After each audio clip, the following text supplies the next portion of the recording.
welcome to Inmate Tea with A and P. I'm April. And I'm Pig. How are you doing today, Phillip? I'm doing pretty good.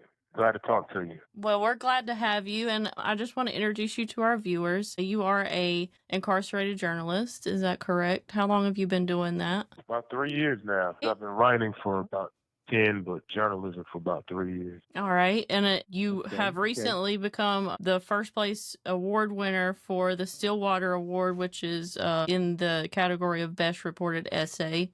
And for our viewers, the Stillwater is a national honor recognizing the journalistic excellence within the incarcerated community. And I'd just like to commend you on that. Thank you. I appreciate that. All right. So you're calling in today to talk to us about the bills that are important to the incarcerated right now that have been on the table and where currently they stand. Can you give us the rundown on it? Yeah, sure. There are a few bills that a lot of incarcerated people are interested in during the long session. That's the odd numbers of legislative sessions. So the first one is one that I co-authored with a friend of mine, Timothy Johnson, another incarcerated person.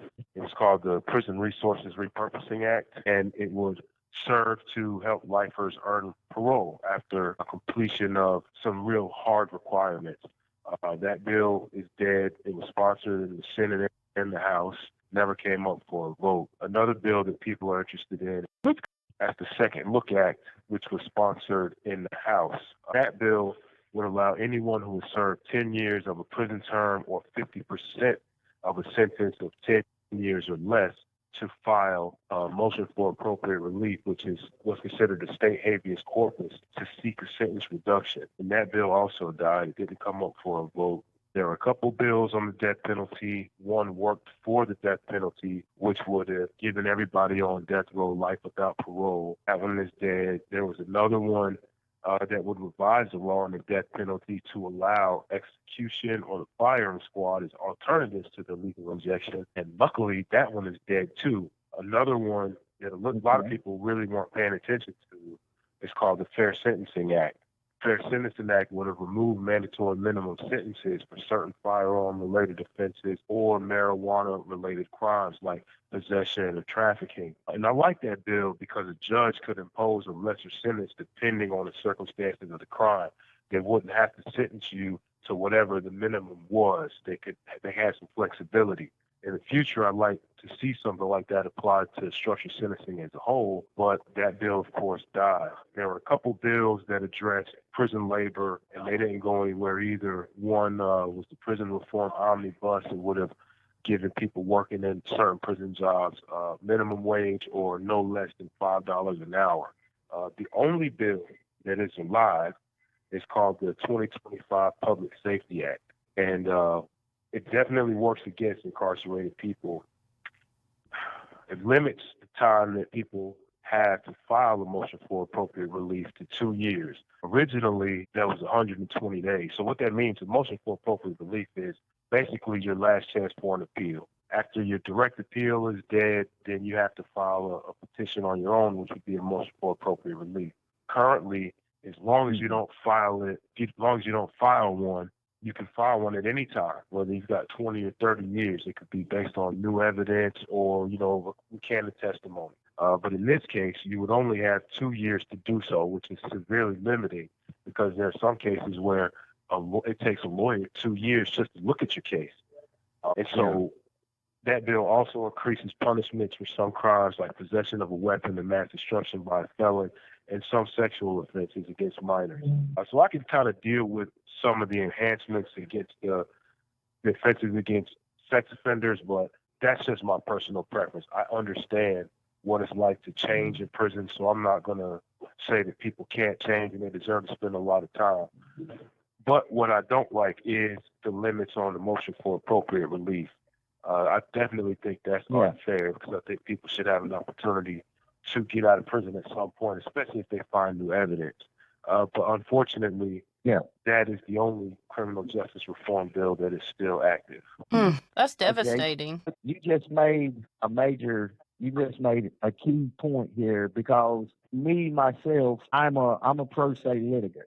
And a lot of people don't understand what pro se litigant is. it's a person that doesn't have a lawyer and they're representing themselves. And when you're representing yourself and you don't have the opportunity to do the proper research and you're working to find these newly discovered evidence, you know something happened in your case, but you're trying to prove it and you're working to find this, and this bill implements this limitation on you to file within this time frame, and if you don't file, your opportunity is dead. So this denies you an opportunity to fight your case properly, because you could file something that's not properly represented and you could lose your whole appeal. This is what this bill is saying, right? That's exactly right. Okay. And you'd be stuck in prison. These bills, yeah, you're stuck in prison. You have no opportunity of getting back out of prison or getting your sentence reduced. You could be one of these people that's wrongly convicted, and you can prove that you're wrongly convicted after you've done and taught 10, 15, 20 years down the road. You find newly discovered evidence, but this bill would deny you the opportunity to file this motion for appropriate relief to get back into state court. Therefore, the higher courts, the federal courts, wouldn't be able to review your case because you can't follow the administrative process. That's setting the bar and the standard, sir. You're right. No, I was going to say there is hope, because the Republicans no longer have a supermajority in the state legislature. So when if the bill passes both houses and it goes to governors, this call is from a North Carolina correctional facility. There's a good possibility that he will veto it, and in that case, it will go back to the House. And if they don't have a majority, then they don't have the votes to pass it. That's kind of what I anticipate happening. But we'll just see. Might not even make it out of the legislature, but that's definitely detrimental and prejudicial to incarcerated people. Okay.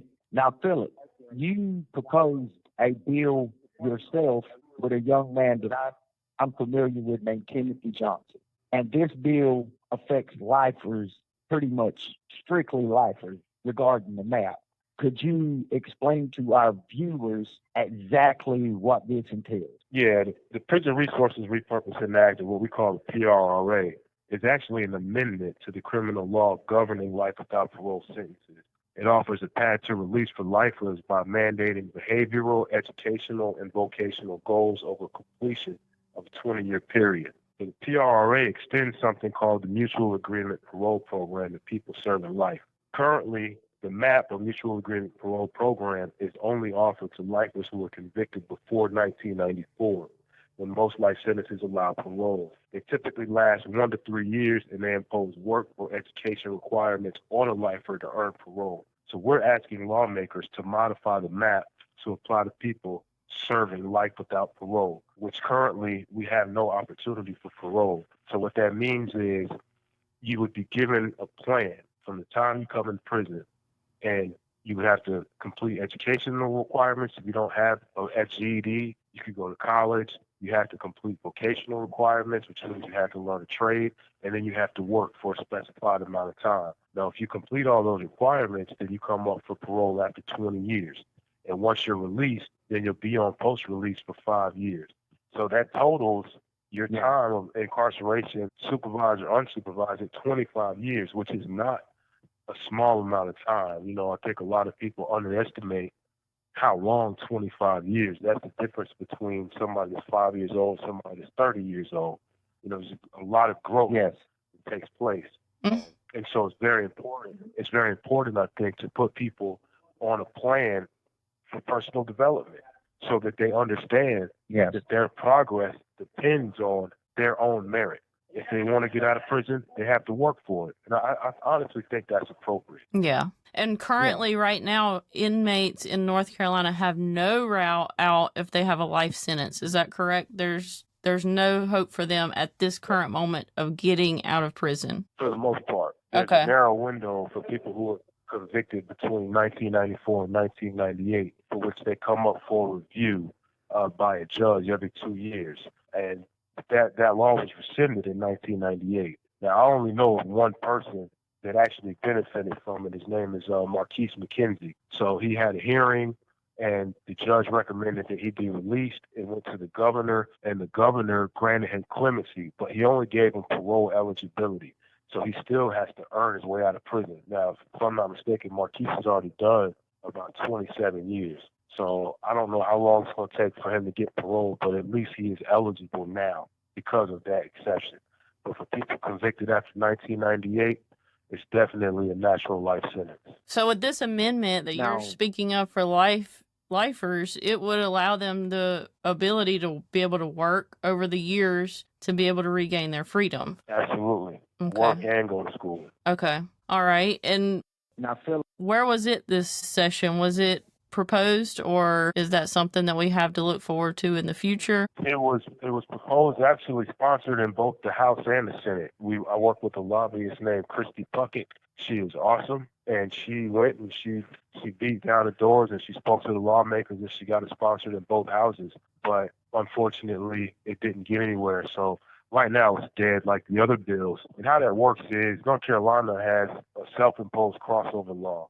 So if a bill is sponsored in, say, the House, it has to pass in the House before a certain date, before it can cross over to the Senate. If it doesn't pass before that date, then the bill is considered dead. And what some lawmakers do, typically the ruling lawmakers, if they don't want a bill to pass, then they'll put it in a committee like the Rules Committee, which is just a general committee that essentially is going to ensure it goes nowhere. If they wanted it to succeed, they would have put it in a judiciary committee where it could be open for public debate. But they didn't do that. Yeah, the bill died like the other criminal justice reform legislation that was out there. Basically, what we're dealing with is a separation of parties, the Democrats and the Republicans. I think the GOP, which is the ruling class right now, is kind of work themselves into a bind because they have a tough on crime stance and it takes them in a box. So what that means is if they decarcerate prison, it makes them look like they're soft on crime, and it's not the same as their tough on crime policy. So their focus, has to be what their base perceives them to be. Right now, we're in a crisis. The growing cost of incarceration is killing North Carolina. But a lot of these bills that would have alleviated the population and brought the cost down died, and they let them die. So I just don't think that they're really being honest with the North Carolinians. Yeah. Yes. Okay, then that you say that, that's a good point. They're not being honest with the North Carolinians. So for our viewers, how can they go and study these bills, look at these bills? Because there's a lot of our viewers that probably have no idea what the legislation is, what they do. So can you help our viewers and our listeners understand where to go look at this and how to support these bills, how to, go to the proper chains and speak out and speak up? Well, I think it's quite easy. Anybody that has access to Google can Google North Carolina criminal justice reform laws 2025, and pretty much every bill is going to pop up. There's articles written about them, and so that will inform them of what's out there. The biggest thing is understanding how it impacts them, how mass incarceration impacts them. And once they discover that, the easiest way to contact their lawmaker is they can go to the General Assembly. I know somebody that's in South Carolina. She came up here to lobby a bill, and she walked into the General Assembly, and she knocked on doors, was admitted into the offices of lawmakers without a problem. She had conversations with them. She asked them to sponsor the legislation, and she said most of them were friendly. No one turned her away. And it's really that simple. That, or you can find out who your local representative is and send them an email. And I think that's really what's important, because they are, even us in prison, they are our representatives. And they have a duty to uphold our wishes. If prisons are costing too much, then we think that they need to reduce the cost. And we have to tell them about that. And I think that some people just feel like it won't do any good. They're going to do what they want to do anyway. But we can't have that attitude, because they're in there because of votes. If people didn't vote for them, they wouldn't be in office. So that's who their boss is, the voter. It's not the governor, it's not the Speaker of the House, it's the voter. And so, we as citizens have a duty to reach out to them. Absolutely. Yeah. Yeah. So you're telling our viewers their votes have power, and when their votes have power, if they use their voice and rise up together, they can make a change. Where we, as the incarcerated, we're bringing it to light the best we can, and it's up to our families, our friends, our loved ones to utilize their voice along with our voice to be amplified and heard throughout North Carolina to bring this change about and to get the burden of mass incarceration off their back and back into the place it needs to be, which is non-existent. Yeah. Absolutely. And you mentioned a big word. You mentioned the word burden. So a lot of people really don't know the financial burden that they pay every day. So when Tim and I wrote the PRRA in 2020, it cost about $40,000 a year to house a prisoner, right? That was 2020, 5 years ago. Last year, that cost was $49,000 a year, estimated to be $134 a day. That's $8,000 increase per prisoner in 5 years. That's a lot of money in a short time. Correctional officers only make $38,000 a year. So that's more than $10,000 less than what it costs to house one of us. So essentially, just to keep me incarcerated, they're paying more than they pay a correctional officer, which I think is super crazy. Another figure for you is the rising cost of healthcare. A recent report by the North Carolina Health News described a fiscal analyst talked to NC lawmakers and told them that fiscal year 2020-2024, the DAC, or Department of Adult Corrections, spent $430 million on prisoner health care. That's up $110 million from 2020. Last year's bill was $48 million over the DAC's $2 billion budget, and it's expected to rise. That's $48 million over budget. So how they got that money is because they're so understaffed, and they had all this money set aside for these new employees that they never hired because people don't want to work in prison. And so they were able to take $48 million that was allocated for employees to use that for prisoner health care. Now, what would have happened if they had hired all those employees? Then they would have had to go to the General Assembly and ask for $48 million, which they probably would not have gotten. But the bigger issue is costs are going to continue rising. The population is growing at an astronomical rate. Right now we're at 32,000. That's up 28,000 from 2021. The North Carolina Sentencing and Policy Advisory Commission projects a 13% rise in the prison population between now and 2033. So, we're at a point where prisons are expanding, they have no staff, and they can't afford it. At what point do lawmakers recognize that this is a crisis? Yeah. That's right. Yeah, and I mean, it is very frustrating for me looking at this situation, hearing these numbers, knowing firsthand the situations that are taking place in prison through our interviews and things like that, and to see these bills be put out there and that hope be given and it's so easily taken away. It's very frustrating to me, but I would like to know how it makes you feel, Phillip, being somebody that's incarcerated with a life sentence, to be, your hope being given with these bills being put out there and then taken so quickly. Well, I think there was a time when I did not understand how this process worked. Matter of fact, when Tim and I wrote the legislation, we didn't really know how the process worked. We literally were winging it. We were just trying to figure it out, learn as we go. And what I realized is that it's a long game. It's not going to be 2 years, it's not going to be 3 years. It could potentially be 10 years. And what's going to happen is, unfortunately, the situation is going to have to get much worse for us before lawmakers realize that the system that we have now is unsustainable. So I still have hope because I believe at some point people are going to come to their senses. Now, you might call me crazy for that. You might. But I think that we're at a pivotal time in our history. Things are being done right now in the government that a lot of people don't like. And so what happens is a shift. And when things shift in a more common sense favor, then some of these bills might be passed. Now, they might not pass the PRRA, and that's fine. But pass something. Give us some kind of relief. Help us get education. Help us get, better help when we get out of prison.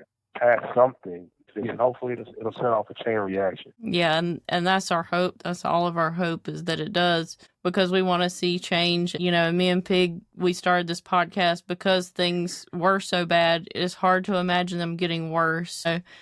So it's very frustrating. I would like to also ask Pig his opinion, him being incarcerated. The same question I asked you, Phillip. You know, how does this make you feel, these bills being out here, you know, put on the table and taken? You know, for me, I've been litigating for 20 years on my case, and I've been turned down so much. Sometimes it's very disheartening. Sometimes you just sit and you want to cry, but you understand that crying doesn't help. You want to get mad and lash out, but lashing out doesn't help. So the only thing that helps is doing what Phillip's doing, Timothy Johnson's doing, I'm doing, my friend Daniel Green's doing, and a lot of other brothers and sisters throughout the state of North Carolina, is keep pushing, etching away at it. It's like a huge mountain in the middle of your road, and you're trying to build.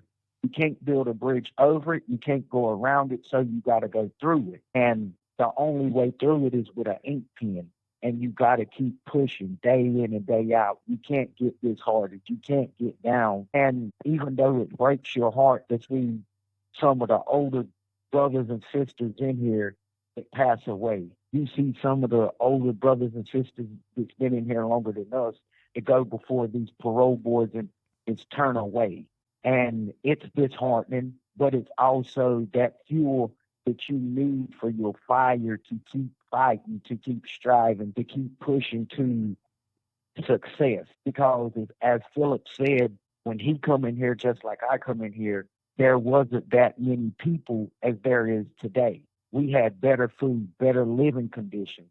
It was more dangerous, but it was better. Now it's to the point where we're stacked on top of each other. We're living in a time right now where it's almost unbearable at times. But it's going to have to get to the point where it's breaking the back of the citizens. It's breaking the back of the administration. It's breaking the back of the lawmakers. It's going to have to be so bad for them that they got to implement change. So that is what Phillip, myself, and others is trying to have them something there to be able to turn to and say, man, let's go ahead and try this right here. Because they don't want to be the ones to say, hey, an inmate that was incarcerated wrote this and gave this to us. They want to be the brainchild of this thing that they implement. So that's fine with me. That's fine with Phillip. So all we ask, we don't care who writes it, who did it, just do it and give us some reprieve, give us some relief.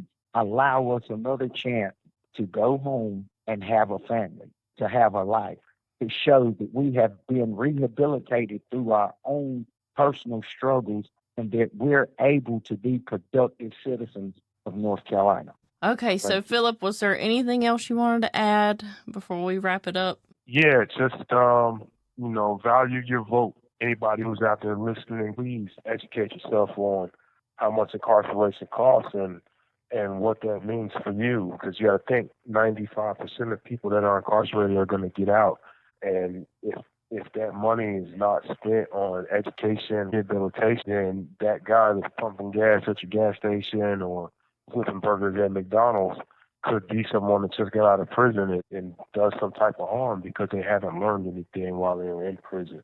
So I think people should really educate themselves on what this is all about. Yeah.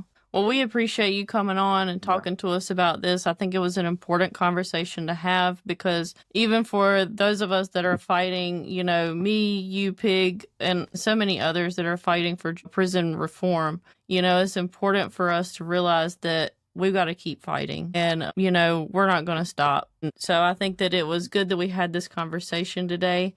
And we just want to thank you, Phillip, for all your work that you do to help in this fight. Yeah, and your listeners they can read more of my work at my website, which is phillipvantsmith2, that's the number 2.com, or my Substack page, Prison Life Unlocked. And the Substack is free. You don't have to pay to subscribe. Okay, and we'll put that information down below in the comments. Well, Phillip, you know, as a fellow lifer and in your understanding your struggle and what you have been through. I want you to know that I really appreciate the work that you put in to help change the narrative.